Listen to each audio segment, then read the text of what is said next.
As you guys pointed out, I totally forgot about attaché. So it's when is it? When did Nana pass? I can't believe you forgot attaché because you and your family go down every year. I I All totally those totally Well, motels. that totally started did. with Tootie, though, Yeah. isn't it? Mm-hmm. Also, Okay, Tootie, the so you know instigator. what? We don't even have to set you up. You know how to do this. Um, We were talking about various vacations, and I was mentioning that Tootie was the instigator. Well, she was really another instigator in our trip to Wildwood. Wildwood at the Attaché. Attaché is a wonderful motel in Wildwood. It still exists today, believe it or not. And I'm talking about the first time we went was what, 70s? Yeah. 70s something Yeah. or other. So we're over 25 years at least, maybe 30. The kids were, Michael and Karen were like teenagers. Yes, and there's a couple of attractions at the Attaché. One of which was it had the high dive, a high diving board. Oh, that was an attraction.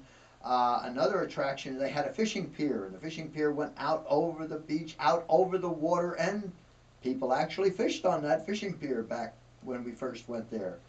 And of course, the other attraction was we're within like a quarter of a mile, practically walking distance, to the boardwalk, the Wildwood Boardwalk, and all the attractions and rides and wonderful things there. So the attaché was very, very good for us. And Tootie always came with us.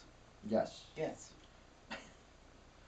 One time, we weren't at the attaché. The attaché, for some reason, we had to go to a different place this one year, and we were going out to dinner. And Michael was all ready, and he was sitting down by the pool waiting. And I looked down and saw him there. We were like on the second or third floor, and I thought, oh, wouldn't it be fun to dump some water on him? So I got the pitcher, filled it with water, and phew! Poured the water on Michael. I don't know if he had a sense of humor back then or not, He wasn't happy about it. But the that was attaché became almost a yearly yes, tradition. yes. With Tootie initially, as the kids were getting older, we would go. And then on one particular occasion, it was Karen, Michael, the kids down. We weren't there, but I agreed to come down on a Saturday uh, and and uh, and spend the day with them. So I got up. I must have been 5 o'clock in the morning, and I headed out. I was there by 7:30, and everybody's still in bed. So I decided, all right, I'll make breakfast for these people, and they're kind of groggy, looking around. All right, what do you want for breakfast? Oh, two bacon or and eggs. Oh yes. Well, that's where that kind of stuck. Two bacon became a tradition, and of course the attaché continued to be a tradition. And I still think the biggest attraction there is the high dive, which is in use today by Michael and his friends and family, his family and their family, and they continue to go to the attaché in Wildwood, and it's still there. Okay. Good. So now we're at 76 and it's time to move. So why are you looking to move? Where are you looking to move? What's going on? Um, I was working with initially it was Allen B. Dumont Laboratories, then it was Fairchild Cameron Instrument Corporation, and the things were slowing down there. I did seek another job, and I wound up working for uh, Bell Telephone Laboratories on a project for a while in Hanover, New Jersey. And in time, as normally, projects complete and finish. So I was working for Univac at the time, Spur Univac it was called, and um, that project in Hanover, New Jersey, finished. It closed down. It ended, and the offer that I was given from Spur Univac was for a position at their Warminster office, Warminster, Pennsylvania. So that's where my job more or less took me. Well, I started to commute from Pequannock to Warminster, Pennsylvania, and did that for 6 months. At least 6 months. About 6 months. We're talking about 90 miles one way. Well, this was, this was not acceptable.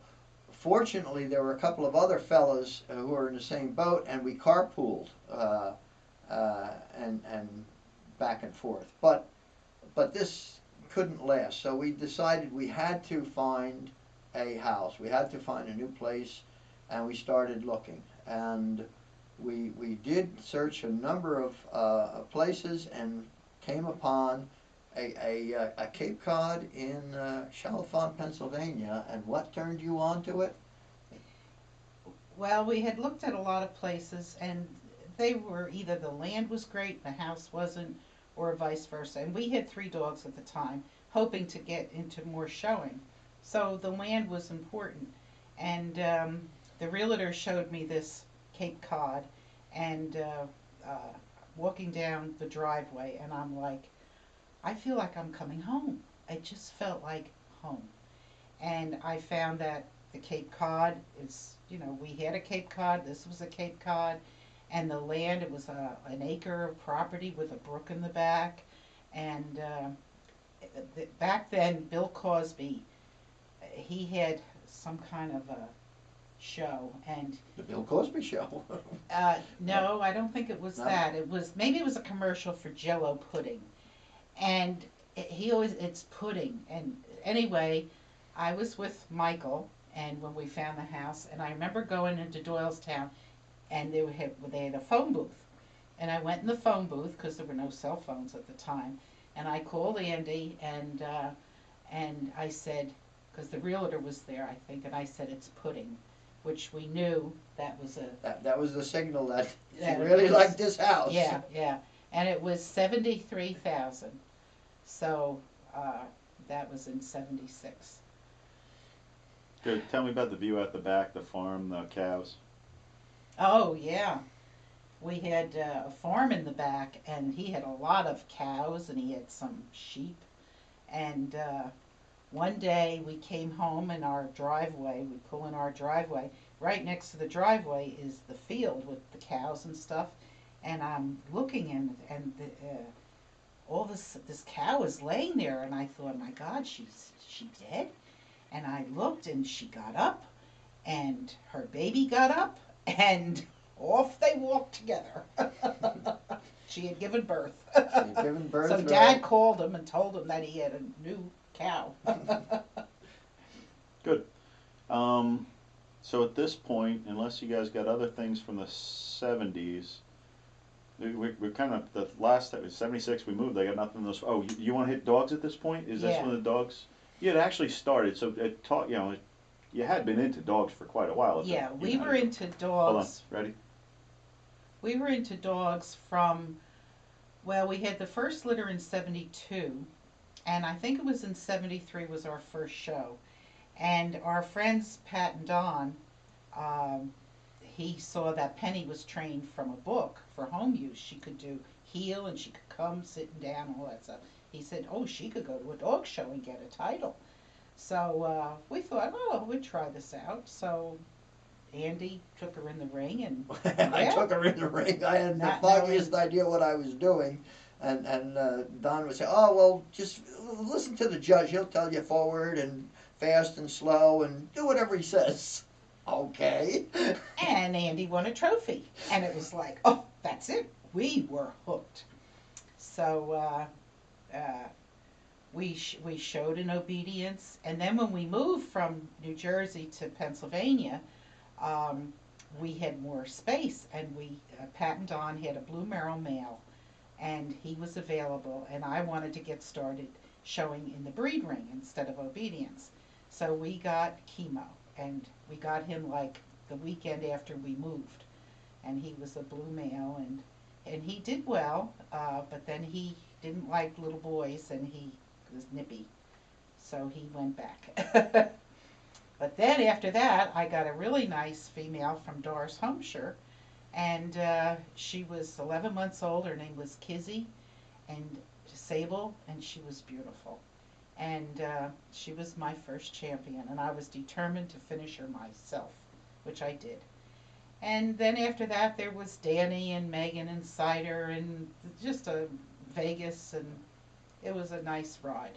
We showed for over 30 years. And Kenny showed Cricket, his dog, and Karen showed Mishka. Michael he loved Penny, and she was his, but he never was into showing. So, but it was really nice. We had a lot of nice friends and experiences with showing. I need just a little sound blurb. I've got a picture of Penny, Mishka, Misty, and Chemo all in line. So I just need you to say, so at the time we moved, our main 4 dogs, and give me those.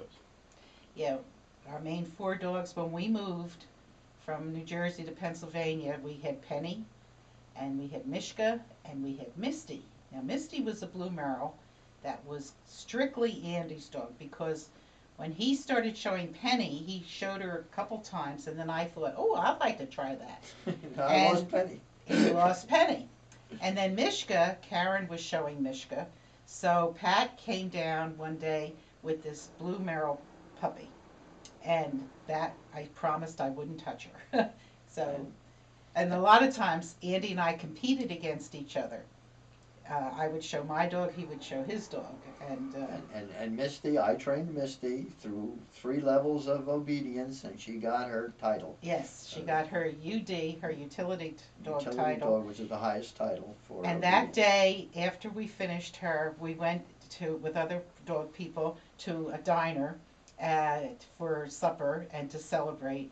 And Andy said to the waitress, I got my UD today. And she said, oh, that's nice. And I think we had a different waitress after that. She didn't know what that was. Uh-oh, she's got a disease. That was good. I still want the soundbite though. I want you to say the names of Penny, Mishka, Misty, and Chemo all in a row. Yeah, you didn't say chemo. Oh. So after we had Penny, at this point we now have 4 dogs, Penny, Mishka, Misty, Oh. Chemo, and that's all I need from that. So then we had Penny, and then she had Mishka. Sorry, I'm gonna do it again. All of it, here, so you told the story about Chemo, okay? So Yeah. you just tell that in your mind. So, at this point, we've got Penny, Mishka, Misty, and Chemo. Oh, okay. Okay, so at this point we have Penny, Mishka, Misty, and Chemo. Good. So I have a picture that I really want to use for that. Is that big, the colored one that I won? I won a raffle or something, and I the have prize. There's a Christmas picture. The one I'm thinking of is when I posed the 4 of them. The girls all had their legs Oh, crossed, Chemo yes, apart. yes. They had bows on Yes, the girls. yes. And that's But when I there's just that had- other picture, the wedding picture framed Oh, of me, and this then one over there's here. a framed picture of the dogs. Right. Mm-hmm. So maybe I'll use that one instead. Yeah, but that's cute, that other one, Christmas one. One over In the there. box, the UD and that type of stuff, you know, the training type stuff, is that in the box of pictures you gave me? I might need something there. We'll deal with it later. Training, huh? When you were training dogs. Yeah. And showing the dogs. obedience and jumps, the obedient- broad jump, the high jump. Do I have pictures of that now in that box of stuff? Don't worry about it. I'll figure that out later. I don't know why I asked that now. So it's the 80s, good. So we got some good stuff in there about the dogs. So now we're coming into the 80s. So try to introduce us there as, okay, so now it's the 80s, and in the 80s it's, you know, maybe it's about putting kids through school, that was some of the biggest things going on in the 80s. Because I want you to get into, you got 3 kids that you're going to be putting through school, Karen in business, me, Stevens, talk about rotation diet, what it was like to go back to work, you know how to do it. My goodness, this is a lot for Mother to talk about. Yeah, it was She's- the early 80s. The early 80s, my And goodness. of course, the kids are getting older, they're in high school, and I'm thinking, boy, we got to get on the stick and start putting some money away. And I guess Karen was working for Rotation Diet at the time. And I was home, and she calls one day and she said, we're really busy, because it was a new company. And she said, could you come down for a few hours and maybe do a little part-time? And I was doing laundry, and I thought, well, all right. So I went down, and it turned from a part-time to a full-time. And it worked out really well because this way, all the money I made went for the kids' tuitions, which is something that Andy and I always said that they will go to college. They And will go to college, yes, absolutely. and they grew up knowing that was not a decision they had to make, it was reality. They were going to But college. rotation diet had another side benefit as well, because Jan was in wanting to lose weight, Which I always. but she did go on rotation diet and lost weight, Yeah, it was 35 or 38 pounds. 38 pounds or so, and was notarized for that by her boss that, hey, I would like to use some of your pictures for my advertisement. Well, what for happened? promoting rotation diet. Yeah. What happened was I was showing chemo, and before I lost the weight, I had a show picture of chemo and myself, and then I guess it was after I lost weight on rotation diet. I had a picture of me and Mishka uh, getting an award, and I'm like, it was the same judge, and I wanted to see how she had changed through those years. And so I got the two pictures out, and I thought, she didn't change, but I changed. I had lost all this 35 pounds. weight. So I took it in to show it to the owner of Rotation Diet, and he used it in the TV Guide ad. He had ads in the TV Guide. And these pictures are in the TV Guide, and we have that TV Guide. Yes, 1982. Yes. Mm-hmm. So, but it worked out good. I just saved all the money I made, and they had to have student loans anyway. But Yeah, we had to prepare that for Stevens because Stevens wanted money. yeah. Stevens is the school that the boys, of their own choosing and volition, Michael first, decided to go to college. He was going to go to Stevens. I believe he looked at a couple of the others, but Stevens was the choice, and he began his college career at Stevens in what year? 1991, I believe. 80. No. 81. Re-roll so that. So he started. You just re-roll that, and he started.